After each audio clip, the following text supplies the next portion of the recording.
You are a noblewoman in the year 1347, standing before your looking glass in the dim candlelight of your chamber. Your ladies in waiting bustle around you, lacing, tucking, and arranging layers upon layers of fabric. But here's what would shock you about this morning ritual.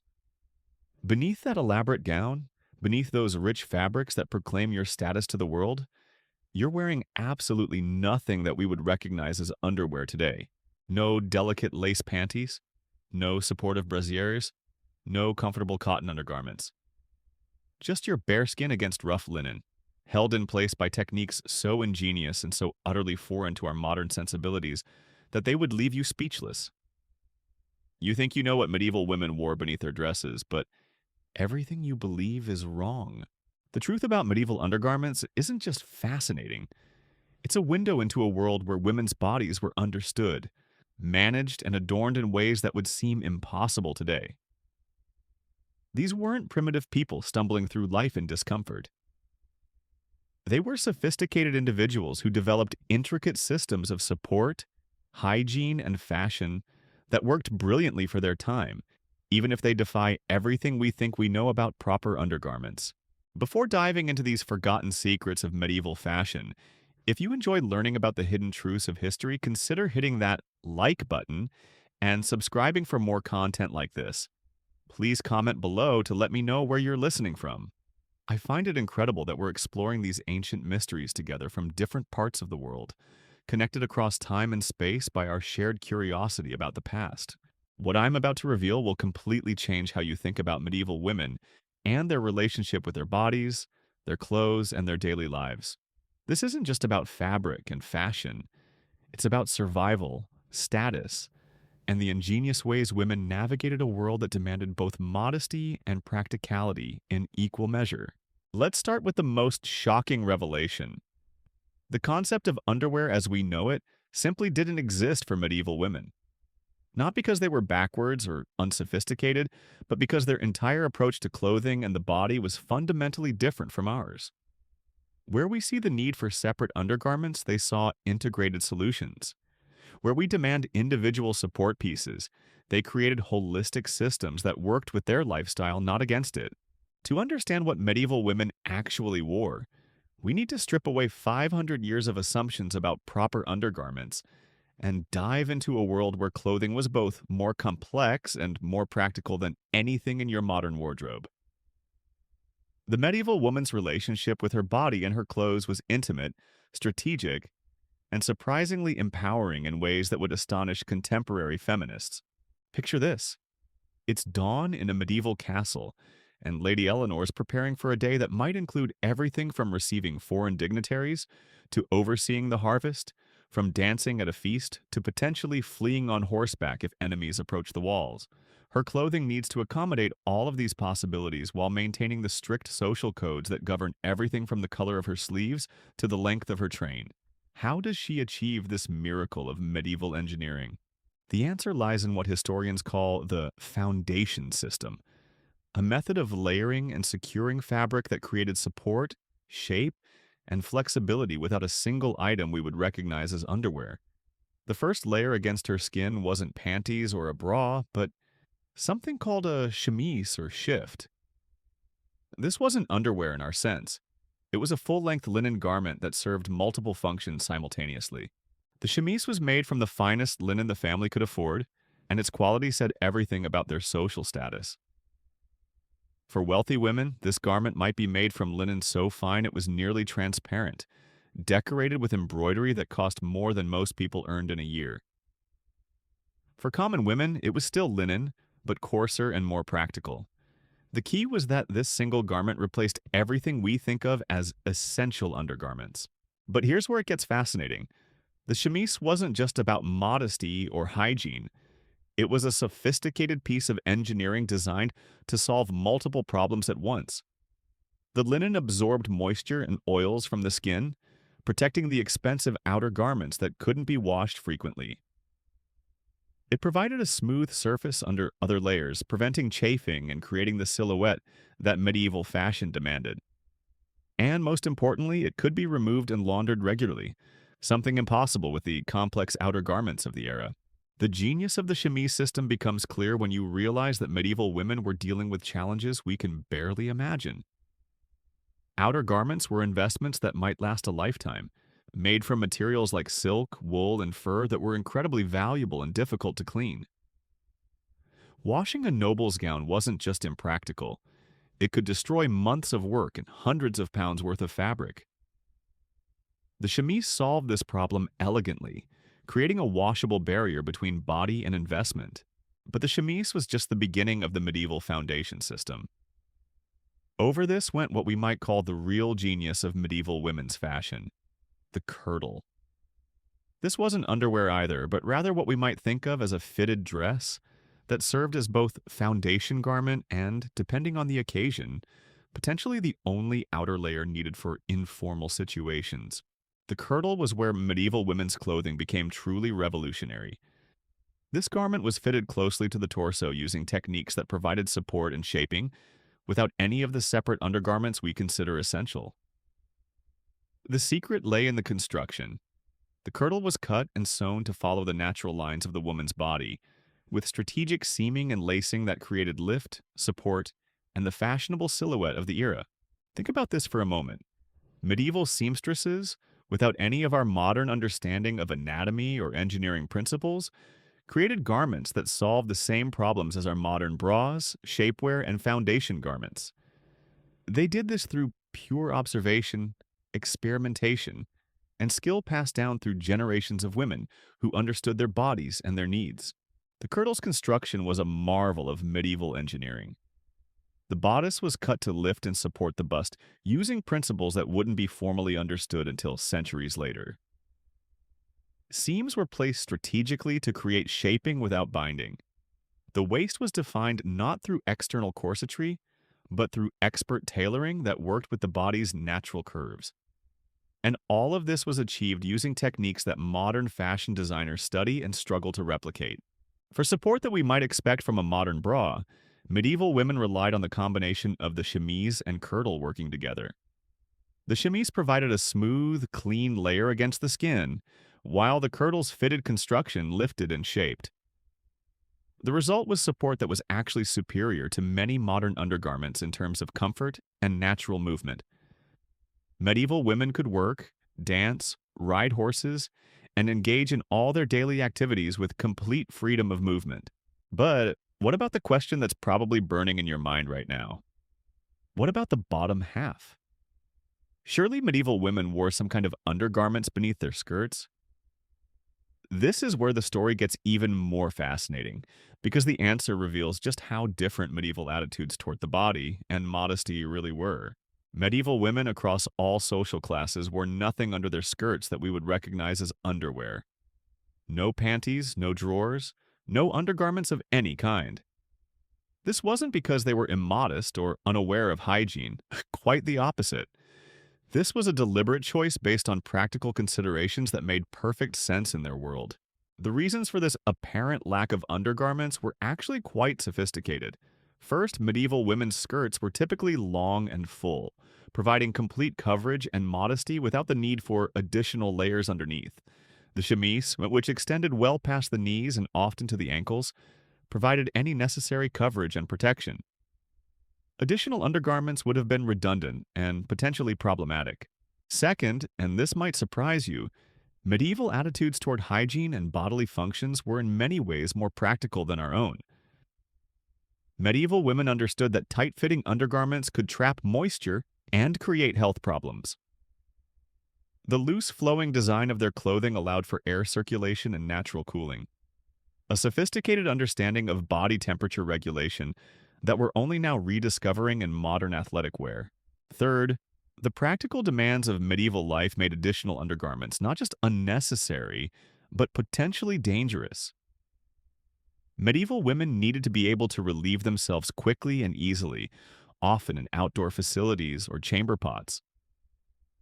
The complex lacing and fastenings of their outer garments already made this challenging enough without adding additional layers to navigate. But perhaps most importantly, medieval women had developed techniques for managing their clothing that eliminated the need for undergarments while maintaining complete modesty and comfort. These techniques were passed down from mother to daughter, creating a body of knowledge about clothing management that was as sophisticated as any modern fashion system. The way medieval women moved, sat, and arranged their clothing was an art form in itself. They learned from childhood how to manage multiple layers of fabric, how to sit gracefully while wearing long trains, how to walk upstairs without tripping on their skirts, and how to maintain modesty in any situation. This wasn't just about fashion, it was about mastering a complex system that allowed them to function effectively in their world while maintaining the social codes that governed their lives. Medieval women also developed ingenious solutions for the challenges we might expect undergarments to solve. For menstruation, they used absorbent cloths that could be washed and reused, held in place by the natural tension of their fitted clothing rather than by separate garments. For additional warmth in winter, they added extra layers of clothing rather than undergarments, creating systems of insulation that were both more effective and more adjustable than anything we use today. The sophistication of medieval women's clothing systems becomes even more apparent when you consider the different needs of different social classes. A noble lady's clothing system was designed for ceremonial occasions, court life, and the complex social interactions of the aristocracy. A merchant's wife needed clothing that could transition from household management to social occasions. A peasant woman required garments that could withstand physical labor while still maintaining appropriate modesty and femininity. Each of these women developed clothing systems perfectly adapted to their needs, all without the separate undergarments we consider essential. They did this by understanding their bodies, their activities, and their social requirements in ways that allowed them to create integrated solutions rather than the compartmentalized approach we use today.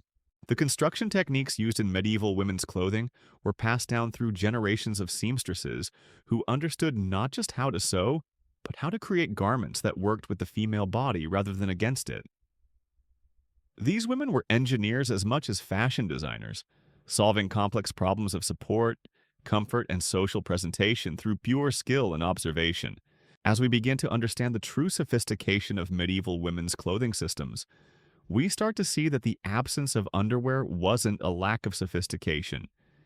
It was a different kind of sophistication entirely.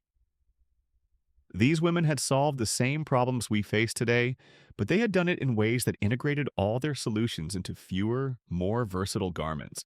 But this is just the beginning of the story.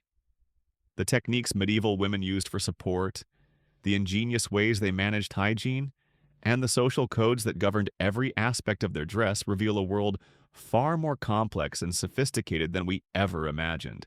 The social codes that governed medieval women's dress were as complex as any legal system, and understanding them reveals why their clothing solutions were so ingenious. Every aspect of a woman's appearance, from the color of her fabric to the length of her sleeves, communicated vital information about her marital status, social rank, family wealth, and even her moral character. In this environment, clothing wasn't just about covering the body, it was about survival in a world where misreading social signals could mean disaster. Consider the young wife of a merchant in 14th century London. Her clothing had to navigate an impossibly narrow path between displaying her husband's prosperity and avoiding accusations of pride or vanity that could destroy their business relationships. Too plain, and people would assume the business was failing. Too elaborate, and she might be accused of putting on airs above her station.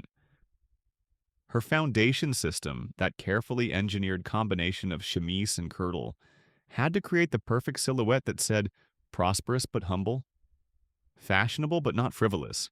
The genius lay in how these women used the construction of their garments to communicate these subtle messages. The chemise might be made from fine linen, but it would never be visible except perhaps at the neckline and sleeves. The kirtle's cut and fit could suggest wealth through its expert tailoring, while maintaining appropriate modesty through its coverage. Every element worked together to create a complete communication system that modern fashion can barely comprehend. But here's what makes this even more remarkable. Medieval women were creating these complex social messages while dealing with physical challenges that would defeat most modern women. Imagine trying to maintain perfect posture and graceful movement while wearing 20 pounds of fabric. including a train that might extend 3 feet behind you, sleeves that could drag on the ground, and a headdress that added another foot to your height. Now imagine doing all of this without a single undergarment for support, relying entirely on the engineering of your foundation system. The physical demands were extraordinary. Medieval women learned to move like dancers, distributing the weight of their clothing so efficiently that they could glide across a room without apparent effort. They developed core strength that would impress modern athletes because their clothing systems required constant, subtle muscular engagement to maintain proper posture and prevent their garments from shifting or bunching. The kirtle played a crucial role in this physical mastery. Its fitted construction didn't just provide bust support, it created a foundation that helped distribute the weight of heavy outer garments across the entire torso. The strategic placement of seams and the careful graduation of the fit from chest to waist to hips created a kind of architectural support system that worked with the body's natural structure rather than fighting against it. Medieval seamstresses understood principles of weight distribution and structural support that wouldn't be formally studied until the development of modern engineering. They knew instinctively how to place seams to follow stress lines, how to use fabric grain to create stability, and how to construct garments that would maintain their shape and support even under the extreme demands of medieval life. The lacing systems used in medieval clothing were particularly sophisticated. These weren't simple corset lacings, they were complex engineering solutions that allowed for adjustment throughout the day as the body's needs changed. A woman might need different levels of support for morning household duties, afternoon social calls, and evening festivities. The lacing systems in her kirtle allowed for these adjustments without requiring complete costume changes. But the true genius of medieval women's clothing systems becomes apparent when you consider seasonal variations. Modern women simply add or remove layers of underwear to adapt to changing temperatures.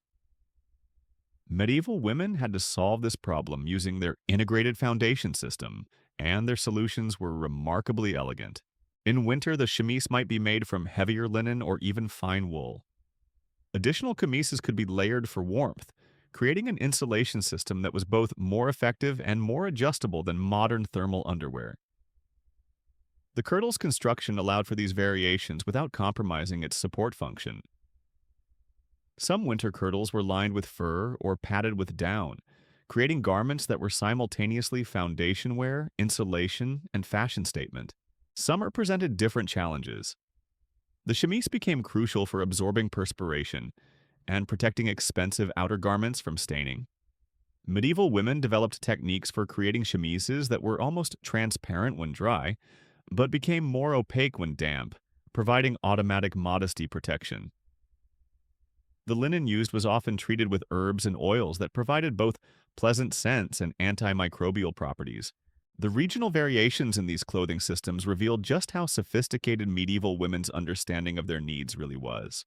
Women in the cold, damp climate of northern England developed different foundation systems than women in the Mediterranean regions of southern France. Each system was perfectly adapted to local climate, available materials, and regional fashion requirements, yet all shared the same basic principles of integrated support and function. Consider the differences in how these systems handled the challenges of different occupations. The wife of a knight needed clothing that could transition from managing a household to formal court appearances to potentially fleeing danger at a moment's notice. Her foundation system had to provide support for physical activity while maintaining the appearance required for social functions. The construction techniques used in her kirtle would be different from those used for a merchant's wife who rarely engaged in physical activity, but needed to project an image of prosperous respectability. The fabrics chosen for these foundation garments reveal another layer of sophistication. Medieval women understood the properties of different fibers in ways that modern consumers, accustomed to synthetic blends, can barely comprehend. They knew which linens would soften with washing, which would maintain their structure under stress, and which would provide the best combination of comfort and durability for their specific needs. The chemise required linen with specific properties: soft enough for comfort against the skin, absorbent enough to manage moisture, strong enough to withstand frequent washing, and fine enough to create smooth lines under other garments. Medieval women could evaluate these properties by touch, selecting fabrics that would perform perfectly for their intended use. This knowledge was passed down through generations, creating a body of expertise that rivaled modern textile science. The kirtle demanded different fabric properties entirely. It needed materials that would hold their shape under stress, provide structure without stiffness, and maintain their appearance despite constant wear. Medieval women developed techniques for treating fabrics to enhance these properties, using everything from beaten egg whites to create stiffness to special weaving techniques that provided stretch and recovery. The color choices in medieval women's foundation garments were far from arbitrary. The chemise was typically white or natural linen color, not just for cleanliness, but because these colors reflected heat and showed dirt, encouraging regular washing. The kirtle might be dyed in colors that complemented the outer garments while serving practical purposes, darker colors for daily wear that wouldn't show stains, lighter colors for special occasions when appearance was paramount. Medieval women also understood the psychological aspects of clothing in ways that modern psychology is only beginning to appreciate. They knew that the foundation system affected not just how they looked, but how they felt and moved. A well-constructed kirtle didn't just provide physical support, it provided confidence, encouraging the upright posture and graceful movement that medieval society demanded from women of quality. The process of getting dressed in medieval times was a ritual that reinforced these psychological benefits. Unlike our hurried modern routines, medieval women took time with their foundation system, ensuring that every element was properly positioned and adjusted. This wasn't vanity, it was practical necessity. A poorly fitted foundation system could be not just uncomfortable, but actually dangerous, as it might shift during the day and create problems with the outer garments that couldn't be easily corrected. The social aspects of medieval dressing were equally important. Wealthy women typically had assistance with their foundation system, not because they were incapable of dressing themselves, but because the complexity of the garments required multiple hands for proper fitting. This created opportunities for intimate conversation and relationship building between women and their attendants, strengthening the social bonds that were crucial for survival in medieval society. But perhaps most fascinating is how medieval women adapted their foundation systems for special circumstances. Pregnancy required different solutions than our modern maternity wear provides. Instead of separate maternity garments, medieval women modified their existing foundation systems using adjustable lacing and strategic construction to accommodate their changing bodies while maintaining appropriate appearance and support. The techniques they developed for nursing mothers were particularly ingenious, creating access without compromising the structure or appearance of their clothing. These solutions were so effective that some modern historical reenactors have adopted medieval techniques in preference to contemporary nursing wear. As we delve deeper into the mechanics of how these remarkable women managed their daily lives without modern undergarments, we begin to see that every aspect of their clothing system was interconnected, creating solutions that were not just functional but elegant in their efficiency. But the most astonishing revelations are yet to come. Travel preparations revealed perhaps the most ingenious aspects of medieval women's foundation systems. When a noblewoman embarked on a journey that might last weeks or months, she couldn't simply pack a suitcase full of clean underwear. Instead, she had to plan a clothing strategy that would maintain her appearance, comfort, and social status while dealing with the harsh realities of medieval travel: muddy roads, primitive accommodations, and limited washing facilities. The solution lay in what we might call the modular system of medieval dress. A traveling woman would pack multiple chemises, not because she needed variety, but because these were the only garments that could be practically washed and dried during travel. While her outer garments remained constant, she could maintain hygiene and freshness by changing her foundation layer regularly. This system was so effective that some modern travelers have adopted similar strategies for extended journeys. But the real genius emerged in how medieval women handled the unexpected. Picture Lady Margaret, traveling from her castle in Yorkshire to the court in London, when her party is caught in a sudden storm. Her outer garments are soaked through, but her foundation system continues to function perfectly. The chemise, made from high-quality linen, actually becomes more comfortable when damp, providing cooling and preventing chafing. The kirtle's construction allows it to maintain its shape and support even when wet, ensuring that when she reaches shelter and can change her outer garments, she still looks dignified and composed. Medieval women also developed remarkable techniques for what we might call quick changes, adapting their appearance for different social situations without access to modern conveniences. A merchant's wife attending a guild feast might need to transform from household manager to social butterfly in minutes. Her foundation system made this possible through clever construction details that could be adjusted to create different silhouettes and levels of formality. The kirtle might feature removable sleeves that could be switched for different occasions, or adjustable necklines that could be modest for daily wear and more fashionable for evening events. These weren't just practical considerations, they were economic necessities. Most medieval women owned far fewer garments than we might imagine, and each piece had to serve multiple functions to justify its cost and storage space. The seasonal transitions that medieval women navigated reveal another layer of sophistication in their clothing systems. As autumn approached, they didn't simply add sweaters and switch to warmer underwear. Instead, they gradually modified their foundation systems, layering additional chemises and adjusting their kirtles to accommodate heavier outer garments. This process required careful planning and expert knowledge of how different fabrics would behave in changing weather conditions.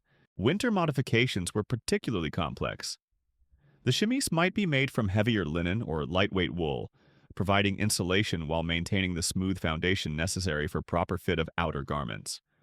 Some women used techniques borrowed from armor making, creating quilted or padded sections in their kirtles that provided warmth without bulk. These modifications had to be invisible under outer garments while providing significant functional benefits. The construction techniques used for these seasonal adaptations reveal the true expertise of medieval seamstresses. They understood how different fabrics would expand and contract with temperature changes, how body heat would affect the drape of different materials, and how to create garments that would maintain their support and shaping properties regardless of weather conditions. This knowledge was acquired through years of observation and experimentation, creating a body of expertise that rivaled any modern technical field. Medieval women's understanding of fabric behavior extended to humidity control as well. They knew which linens would wick moisture away from the skin most effectively, which weaves would provide the best air circulation, and which treatments would prevent fabrics from becoming uncomfortable in high humidity. Some chemises were constructed with strategic ventilation panels that were invisible under outer garments, but provided crucial cooling in warm weather. The regional variations in these techniques tell fascinating stories about medieval life. Women in coastal areas developed different solutions than those in mountainous regions. Mediterranean women faced different challenges than those in northern European climates. Each region developed specialized knowledge about local materials and techniques that were perfectly adapted to their specific environmental conditions. Consider the differences between English and Italian approaches to foundation garments.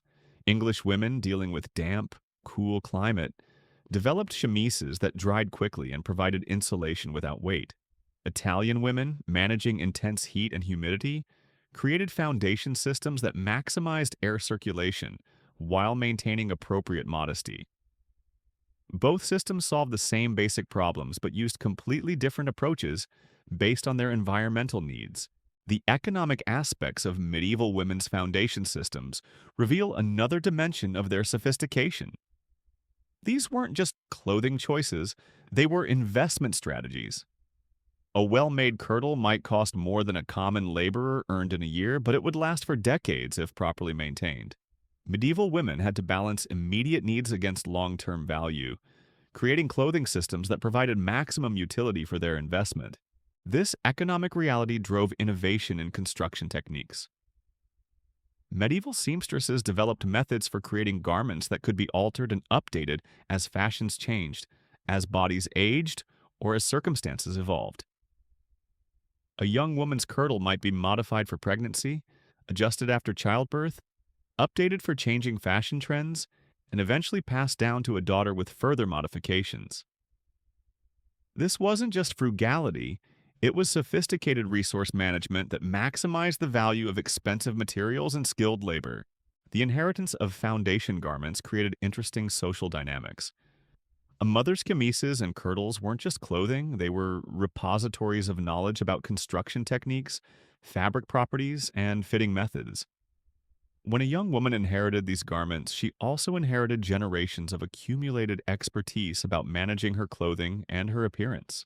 Medieval wills frequently mention specific garments being passed down, not because they were valuable objects, but because they represented knowledge systems that couldn't be easily replaced.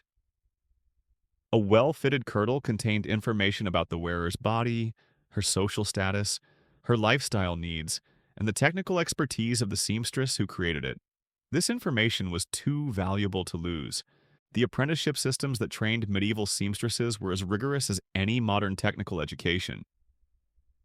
Young women spent years learning not just how to sew, but how to understand bodies, fabrics, and the complex social codes that governed medieval dress.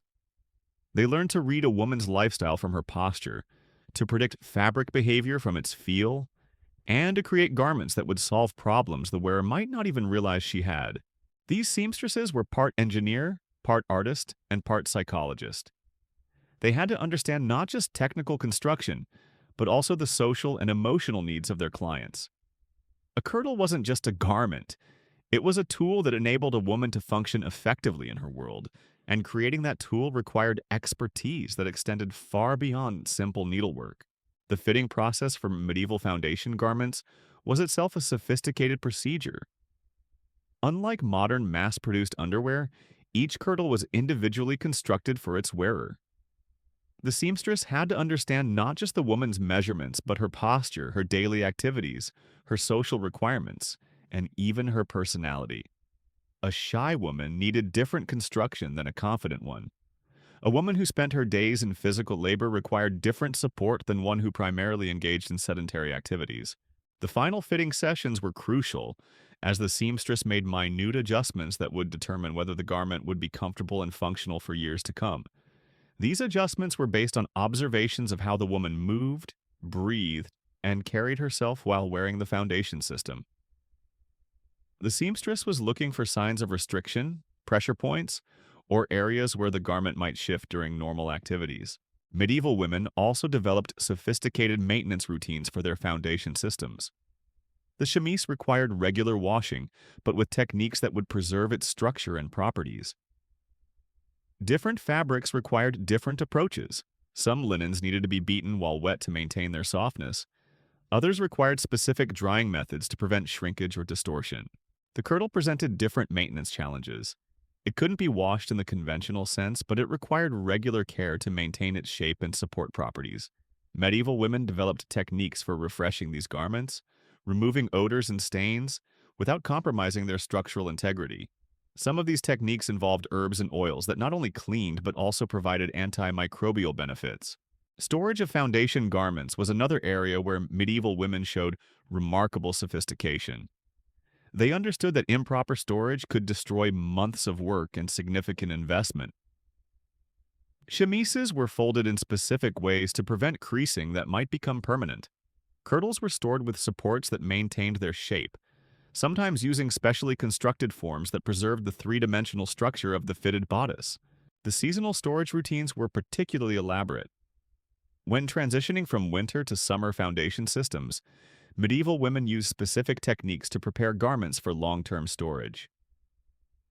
This might involve treatments with herbs to prevent insect damage, specific folding methods to prevent fabric stress, and environmental controls to manage humidity and temperature in storage areas. As we begin to understand the full complexity of medieval women's foundation systems, we realize that what appeared to be a simple absence of underwear was actually a sophisticated integration of clothing, engineering, and lifestyle management that puts our modern compartmentalized approach to shame. But the most remarkable aspects of this system are still to be revealed. The most remarkable aspect of medieval women's foundation systems wasn't just their technical sophistication, it was how they transformed the very relationship between a woman and her body. Where modern underwear creates barriers and divisions, medieval foundation systems created integration and harmony. A woman wearing a perfectly fitted chemise and kirtle wasn't just dressed. She was armored for the complex social and physical challenges of her world. This integration extended to the most intimate aspects of medieval women's lives in ways that would astound modern observers. Consider the wedding night of a medieval bride. Where modern women might worry about attractive lingerie or comfortable undergarments, medieval brides faced entirely different considerations.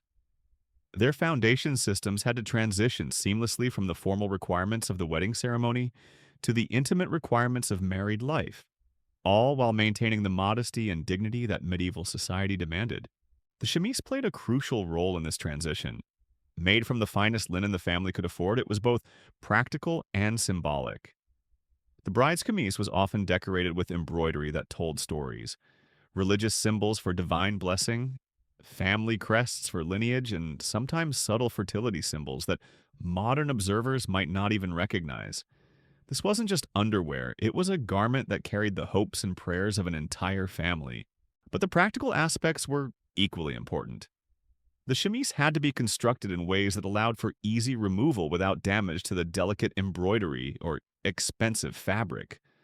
Medieval seamstresses developed techniques for creating openings that were invisible when the garment was worn but accessible when necessary. These construction details required extraordinary skill and showed the deep understanding medieval women had of their bodies and their needs. The psychological aspects of medieval foundation systems become even more apparent when we examine how they handled the transition from maidenhood to motherhood. Modern maternity wear is designed as temporary clothing that accommodates a changing body. Medieval women's foundation systems were designed to evolve with them throughout their entire reproductive lives, creating continuity and stability during periods of profound physical and social change. Pregnancy modifications to the kirtle were particularly ingenious. Rather than creating entirely new garments, medieval seamstresses developed techniques for adjusting existing foundation systems. Strategic seams could be let out, additional panels could be inserted, and lacing systems could be modified to accommodate changing body shapes. These modifications were often invisible, allowing a woman to maintain her appearance and social status throughout her pregnancy. The postpartum period required different solutions entirely. Medieval women understood that their bodies would continue changing for months after childbirth, and their foundation systems had to accommodate this reality. The kirtle's construction allowed for gradual adjustments as the body returned to its pre-pregnancy state, while the chemise provided the comfort and functionality needed for nursing without compromising modesty or appearance. Medieval women also developed sophisticated techniques for managing the physical discomforts that modern women address with specialized undergarments. Where we use sports bras for physical activity, medieval women modified their foundation systems. The kirtle could be laced more tightly for additional support during strenuous activity, while the chemise provided protection against chafing and moisture without restricting movement. For women whose work required physical labor, these adaptations were essential. A baker's wife kneading dough, a merchant's wife loading wagons, or a noble lady riding horses all needed different levels of support and protection. The beauty of the medieval foundation system was its adaptability. The same basic garments could be adjusted to provide whatever level of support was needed for any activity. The seasonal health challenges that medieval women faced also influenced their foundation systems in sophisticated ways. During plague outbreaks, the chemise might be treated with herbs believed to provide protection against disease. The linen's natural antimicrobial properties were enhanced with lavender, rosemary, and other substances that served both practical and psychological purposes. Winter health concerns led to different modifications. The risk of respiratory illness in cold, damp climates meant that foundation systems had to provide warmth without restricting breathing. Medieval women developed techniques for creating insulation that actually supported respiratory health, using natural fibers and construction methods that promoted air circulation while maintaining warmth. The knowledge systems surrounding medieval women's foundation garments were passed down through networks that extended far beyond individual families. Guild systems for seamstresses created standardized techniques that ensured quality and consistency across different regions. Traveling merchants' wives shared innovations between different communities. Noble ladies brought techniques from their birth families to their marriage families, creating cross-pollination of knowledge that drove continuous improvement in construction methods. These knowledge networks also served as quality control systems. A seamstress whose foundation garments failed or caused problems would quickly lose reputation and clients. The competitive pressure to create superior products drove innovation and refinement of techniques. Medieval women demanded perfection from their foundation systems because their social survival often depended on their appearance and their ability to function effectively in their roles. The international aspects of medieval foundation systems reveal another layer of sophistication. Trade routes brought new fabrics, construction techniques, and design ideas from across the known world. A merchant's wife in London might incorporate silk from China, linen from Flanders, and construction techniques learned from Italian seamstresses. This global exchange of knowledge created foundation systems that were truly international in their sophistication. The diplomatic implications were significant as well. When a noble lady married into a foreign court, her foundation systems had to adapt to different climate, different fabrics, and different social expectations while maintaining her dignity and effectiveness. The flexibility and adaptability of medieval foundation systems made this possible in ways that rigid, standardized undergarments could never achieve. Religious considerations also played important roles in medieval foundation systems. Different religious communities had varying requirements for modesty and coverage, and foundation systems had to accommodate these requirements while maintaining functionality. The chemise, in particular, had to provide appropriate coverage for religious observances while remaining practical for daily life. Some religious orders developed specialized foundation systems that reflected their spiritual commitments while addressing practical needs. These systems often influenced secular fashion, as innovations developed in religious communities spread to the broader population through various social networks. The artistic aspects of medieval foundation systems deserve special recognition. The embroidery and decoration on chemises represented some of the finest needlework of the medieval period. These weren't just functional garments, they were canvases for artistic expression that rivaled any other art form of the era. The skills required to create these decorated foundation garments were as demanding as those needed for illuminated manuscripts or cathedral architecture. The symbolic language embedded in this decorative work was as complex as any written communication system. A trained observer could read a woman's chemise like a book, understanding her family history, religious devotion, social aspirations, and personal values from the patterns and motifs incorporated into the embroidery. As medieval society evolved into the early modern period, these sophisticated foundation systems began to give way to the compartmentalized approach we recognize today. The reasons for this change weren't improvements in comfort or functionality. Medieval foundation systems were often superior in these respects. Instead, the changes reflected broader social transformations that valued specialization over integration, mass production over individual craftsmanship, and standardization over adaptability. The transition away from medieval foundation systems represented a loss of knowledge that we're only now beginning to appreciate. Modern fashion designers studying historical construction techniques often discover that medieval seamstresses had solved problems we're still struggling with today. The integration of support, comfort, functionality, and beauty that characterized medieval foundation systems remains an ideal that contemporary fashion has yet to achieve. Understanding medieval women's foundation systems changes our entire perspective on historical women's lives.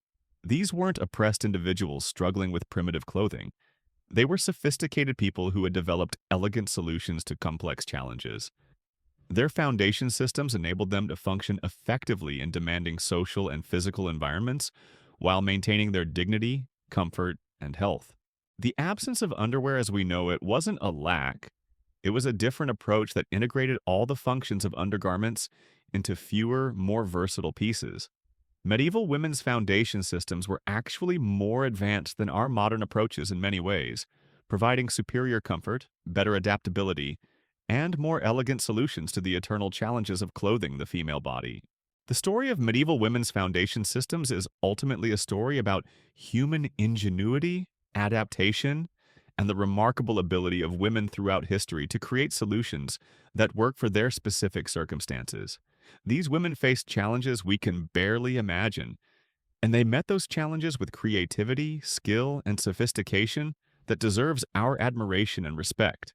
When you next see a medieval painting or manuscript illustration showing women in their elaborate gowns, remember what you now know about the sophisticated engineering hidden beneath those flowing fabrics. Remember the chemise that provided comfort, cleanliness, and protection. Remember the kirtle that offered support, shaping, and adaptability. Remember the knowledge systems that created and maintained these remarkable garments. Most importantly, remember that these women weren't enduring their clothing, they were mastering it. They had created a system so sophisticated that it makes our modern compartmentalized approach seem almost primitive by comparison. Where we use separate items for support, shaping, hygiene, and temperature control, they had engineered integrated solutions that accomplished all of these functions simultaneously while providing superior comfort and adaptability. The legacy of medieval women's foundation systems extends far beyond historical curiosity. Modern designers studying these techniques are discovering solutions to problems that plague contemporary fashion. The sustainability movement in fashion is rediscovering the medieval approach of creating fewer, more versatile garments that last longer and serve multiple functions. The natural fibers and construction techniques that medieval women perfected are being studied by modern textile engineers, seeking alternatives to synthetic materials that create environmental problems. Even more significantly, the medieval understanding of how clothing should work with the body rather than against it is inspiring new approaches to garment design. Modern athletic wear increasingly borrows from medieval principles of integrated support and natural movement. High-end fashion designers are studying medieval construction techniques to create garments that provide the same seamless integration of form and function that characterize the medieval foundation system. The psychological insights that medieval women possessed about the relationship between clothing and confidence are being rediscovered by modern researchers. The medieval understanding that foundation garments should enhance natural movement and provide invisible support is now recognized as superior to approaches that restrict or artificially reshape the body. The medieval emphasis on adaptability and personal fit is inspiring custom clothing movements that reject mass-produced standardization in favor of individually crafted solutions. But perhaps the most important lesson from medieval women's foundation systems is about the power of knowledge passed down through generations of women. These sophisticated clothing solutions weren't created by fashion designers or engineers. They were developed by women for women, refined through centuries of daily use, and perfected through the accumulated wisdom of countless individuals who understood their bodies and their needs. This tradition of women's knowledge about clothing and the body was broken when industrialization and mass production replaced individual craftsmanship. We lost not just techniques, but entire ways of thinking about the relationship between clothing and the human form. The medieval approach of creating integrated solutions gave way to the modern approach of creating separate products for separate problems. And in many ways, we've been struggling to regain the elegance and effectiveness of those lost solutions ever since. So the next time you struggle with uncomfortable underwear, poorly fitting bras, or the daily challenge of coordinating multiple undergarments, remember those medieval women who solved these same problems with such sophistication that their solutions worked perfectly for centuries. They achieved something we're still trying to recreate: clothing that truly worked with their bodies, their lives, and their needs without compromise or discomfort. The truth about what medieval women wore beneath their dresses isn't just a fascinating glimpse into the past. It's a reminder that sometimes the most advanced solutions are the ones that integrate multiple functions into elegant, adaptable systems, rather than breaking problems down into separate, specialized products. These women weren't lacking underwear. They had transcended the need for it by creating something far more sophisticated. Their legacy challenges us to think differently about our own relationship with clothing and our bodies, to consider whether our modern solutions are truly improvements, or whether we might have something to learn from the ingenious women who created foundation systems so perfect that they enabled centuries of comfort, confidence, and capability without a single item we would recognize as underwear. And that, perhaps, is the most remarkable revelation of all, that what seemed like an absence was actually the presence of something far more advanced than anything we've managed to create since.